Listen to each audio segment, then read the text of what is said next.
There are reasons why, despite every last personality trait in here, Zero is, in fact, a diligent worker. It's not simply because of her tragic backstory or because of the fact that she idolizes a tyrant. The girl is a hard worker because she always overcompensated for her two-tailed existence. The logic plays as this. Not all foxes have 9 tails, but all gimmihills are diligent. Wait, what? No matter how many tails a fox has, a diligent fox is a gimmihole. A gimmihole. The statement is incorrect, of course. A gimmihole, by definition, must have 9 tails. But it's that sort of logic that plays in Zero's head and makes her work her hardest, even when the odds are stacked against her. It's all useless. There's too much to get through. Even diligent workers have moments of doubt and futility. You were saying it right. Futility. No, it's futility. Futility. Yeah, futility. Futility. Yeah. I've never heard futile used like that. Futility, huh? I heard futileness, or being futile, or futility. Though, in the Fox Girl's case, her doubts are probably worth listening to, and she should pack up and leave before she digs deeper into the problems that go beyond matters of simple finance.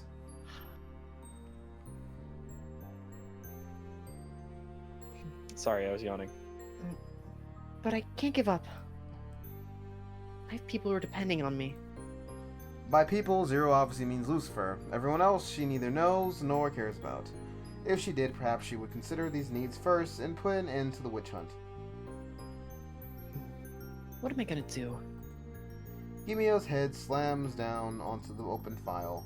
She ran the numbers in her head, and the files will take at least another week to get through. Time she doesn't have for work and doesn't promise to be fruitful. What the girl needs to look is to look long and hard at her life choices and make some new ones. She won't do that, however, so Break Anzu's neck. she won't do that either. Or hold her head underwater until her life flashes before her eyes. Perhaps Zero thoughts should be kept to herself while she is contemplating her next move.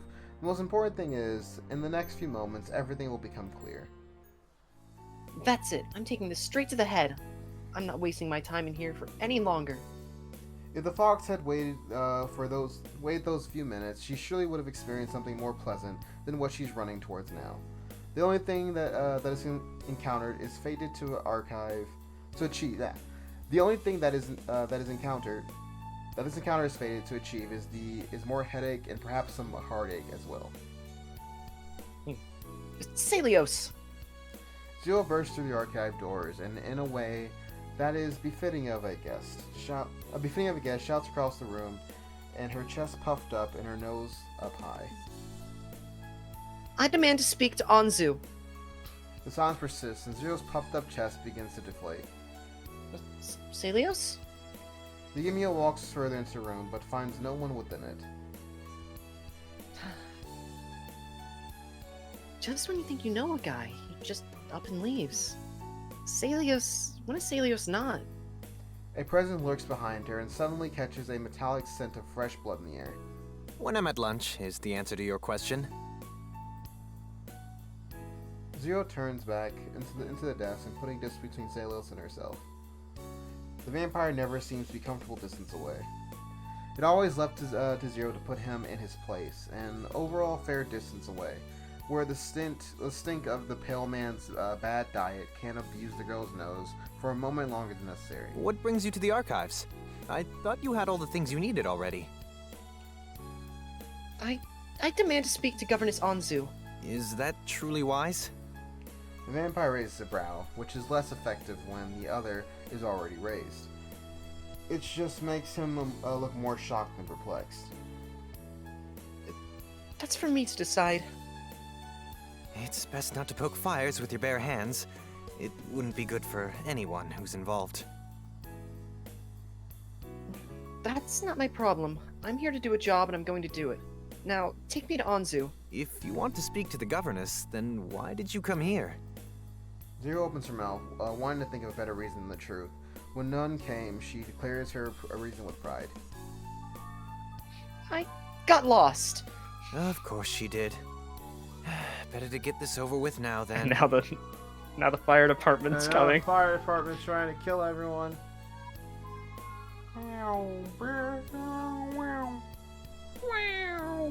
The Gimme Hill begins to follow Celios out of the archives, but the guide stops abruptly along their path. I believe it's best if you wait here. I'll go and inquire whether the governess is in the mood for company or not. If she is, I'll bring her here. And if she isn't? Zero's smug smile doesn't agree with the pale man. You will thank Lucifer that you got lost and found me first. Celios looks around Azun's office, but only Callie and an arrangement of cakes are there. The man knows that the smart thing to do is to ignore his suspicions and take everything at face value. It's a shame that his own work ethic is getting in the way of that common sense. Is the governess here? No! Why are you panting like that? I was just exercising. While eating cake? You'll get sick. Of course, while eating cake. The governess was feeling bored and wanted to see my mouth do something entertaining. She decided that eating cake for her would do for now.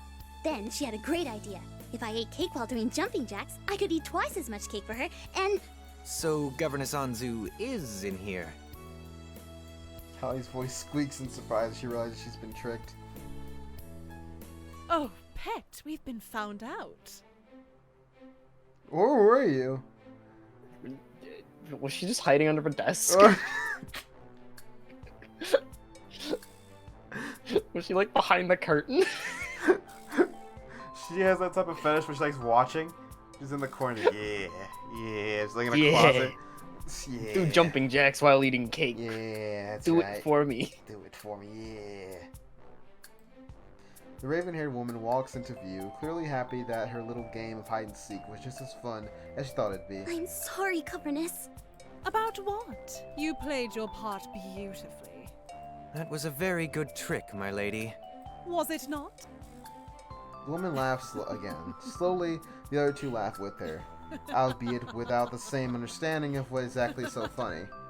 The more they laugh, the more Anzu does, too, and the longer they are expected to follow her. Finally, they are all laughing so maniacally that Celios thinks he's starting to lose his mind. Okay, that's enough.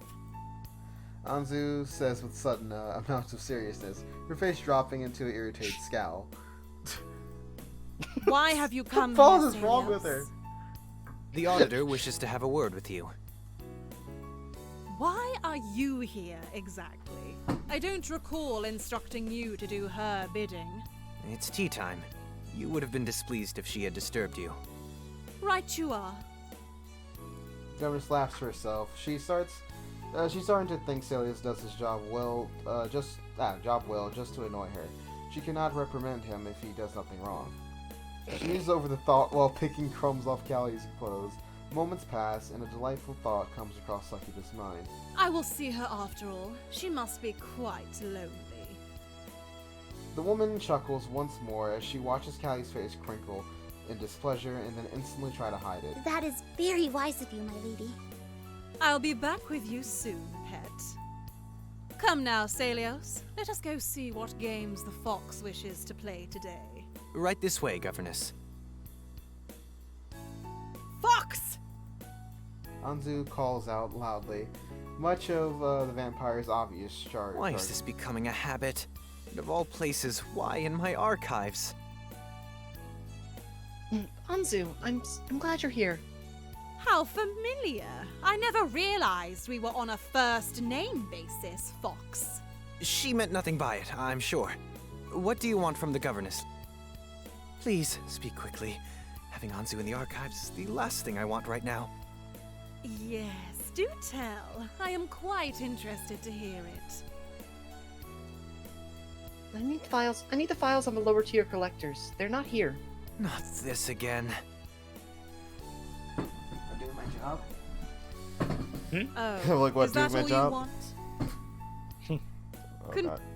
The woman's shoulders slouch, and her high spirits suddenly congeal into something ugly. Couldn't have thought of something more entertaining than beating that dead horse? This isn't a game on governess. Then, what is all of this?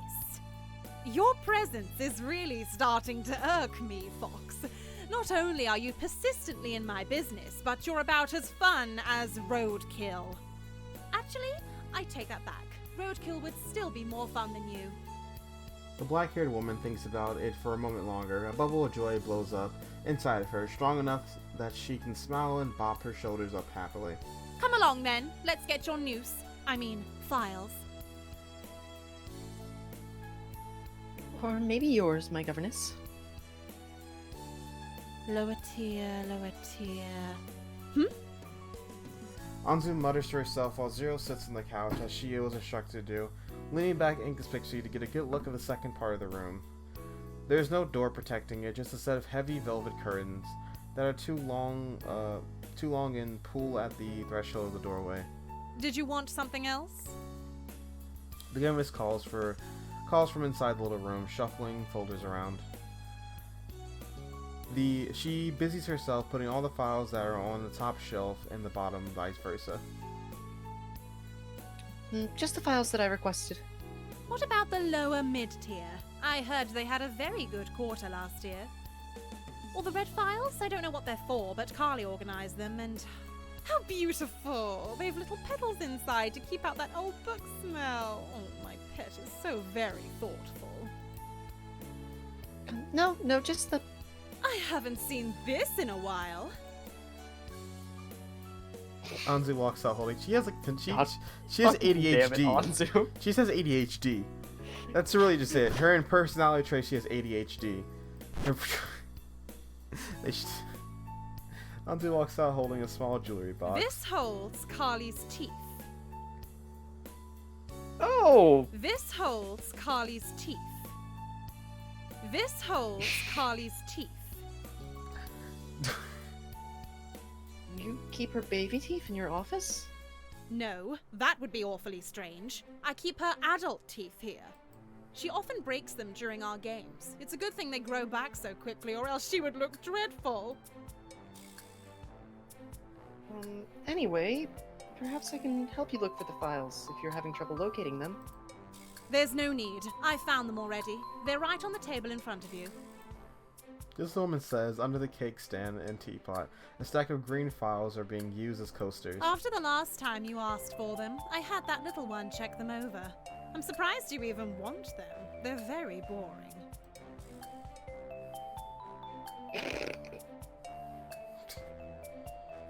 Tampering with evidence is... Evidence? Evidence of what? I thought you were here to check the finances. I merely had my assistant check to see if everything was there. There was no wrong in doing that. After all, that is a rather standard procedure. Wouldn't you agree? Yes, very. Wonderful. Since that has all been cleared up, we should get going. It's almost lunchtime, you know. Anzu places the jewelry box of teeth on her front desk, making mention of to show Callie how well they've kept over the years. Oh god. A thought runs through her mind so furiously that she isn't as careful as she should be. The woman leaves the office first, walking briskly down the stairs to find her pet. Left to shut the door, Zero inches the door close until there's only the slightest gap. If it all goes well, she'll be able to double check back at the office right after lunch and continue her search. For once, everything is going as the auditor wants. She's lost a lot of time getting these files, but with them, perhaps it'll be worth it. Or not. There's nothing here. After reading well into the afternoon, Zero still isn't any better off than when she started this morning. Maybe even worse, she thinks. But she isn't. She's just exaggerating. That's how demotivation works. One moment you're on top, the next. There's a knock on the door. Miss me? Oh god. Oh god, Gaki, why are you here? How did Gaki- you find me? Gaki, how'd you find us?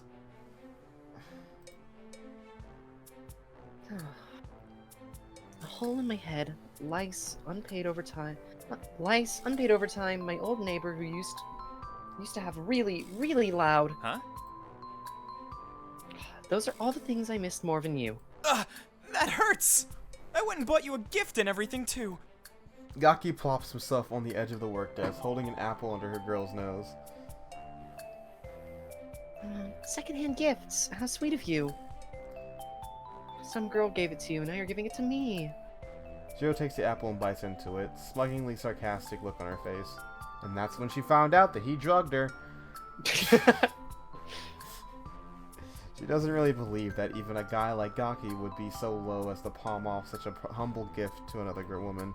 But that's before the look on the boy's face makes the sarcastic comment suddenly seem real.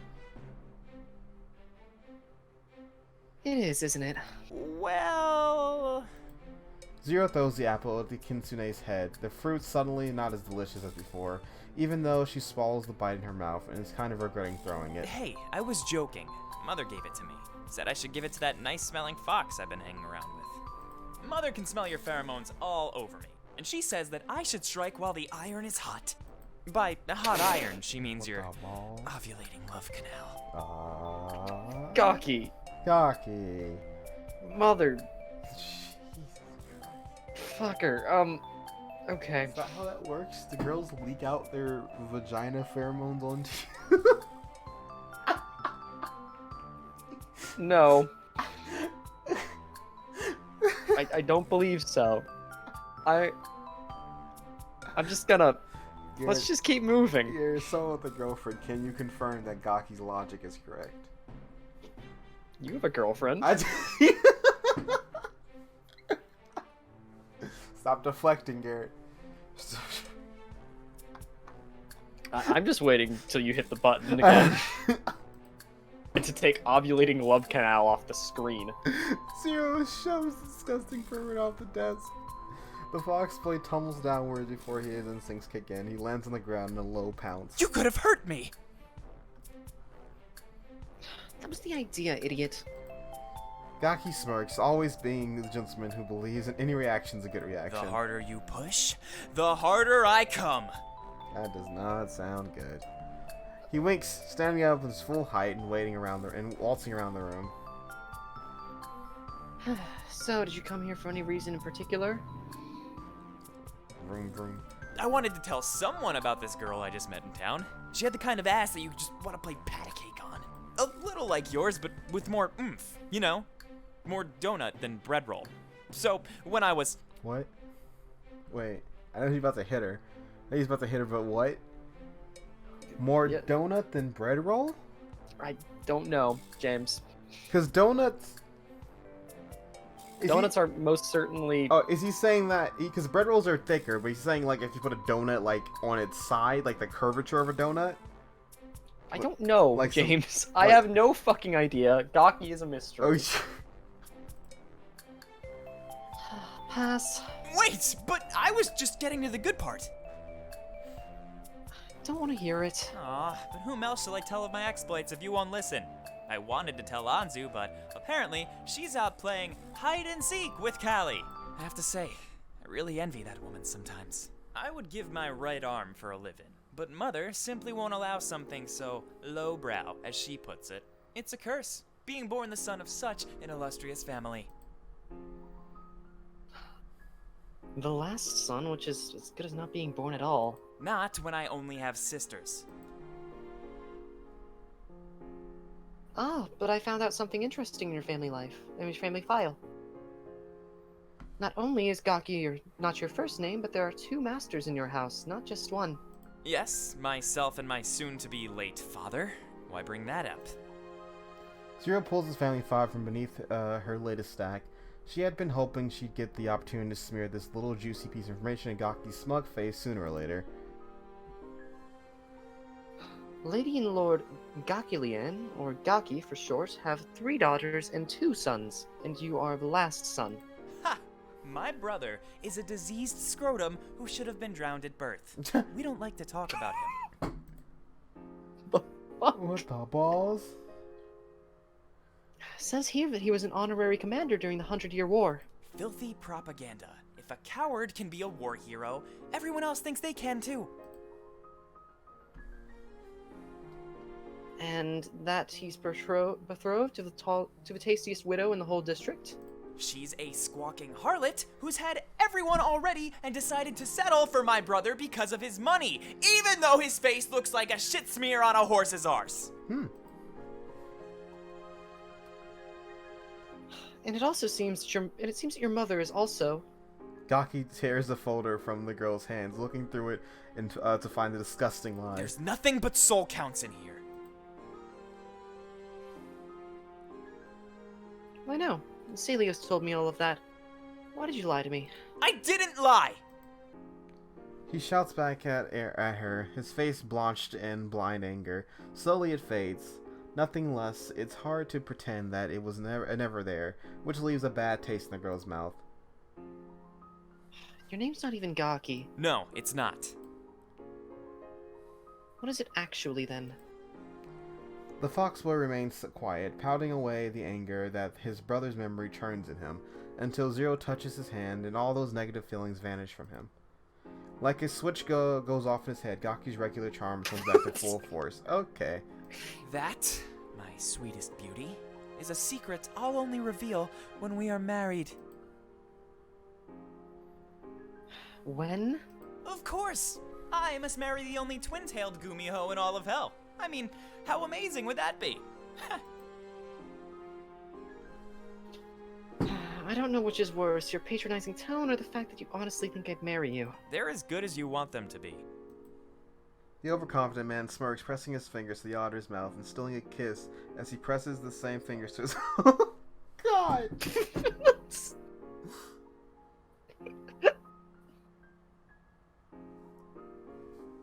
Oh, God.